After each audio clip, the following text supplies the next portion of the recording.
চিল্লালে বলবে আমি চিল্লাই আর আমার বাড়িতে ফুল নিয়ে যায়। চিন্তা করো, এইগুলো খুব খারাপ জানো তো, এই লোকের গাছের ফুল না বলে নেওয়া। আমি বাবা এইসব একদম পছন্দ করি না। আমি তো সকালবেলাও দেখলাম তোমার গাছে ভর্তি ফুল, আমি একটা হাত দিইনি তো। কি জানি বাবা লোকে এমন করে, তোরা নিবি নে না, বলে নে দুটো। দিদি কি বারণ করবে? দুটো বলে নে, পুরো গাছ খালি করে দিবি। আমি মোটেই এই পক্ষপাতী নই গো। আরে বেপাড়ার লোক কেন নেবে? পাড়ার লোকই নিয়েছে, দেখো তোমার ফুল। বেপাড়ার লোক এখানে ফুল চুরি করতে আসবে? আমি কারোর গাছের একটা পাতা হাত দিই না গো, ফুল তো দূরে থাক। ঠাকুরকে আমি না দিয়ে ফুল না দিয়ে পুজো দেব, তবু আমি লোকের গাছের ফুল ধরবো না। ঠাকুর তো আর বলেনি গো দিদি যে একদম চুরি করে ফুল দিয়ে পুজো দিতে, ওতে আর ঠাকুর অসন্তুষ্ট হয়।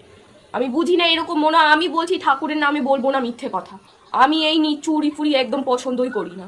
সামনে তুমি রেখে দেবে, আমি ধরবো না, এরম মানুষ আমি। ঝামেলা করো না, যে নিয়েছে হজম হবে গো ওই ফুল, ঠাকুর নেবে ওই ফুল। মা মাম্পি দিদির মার ঘরে এই ফুলগুলো পেলাম।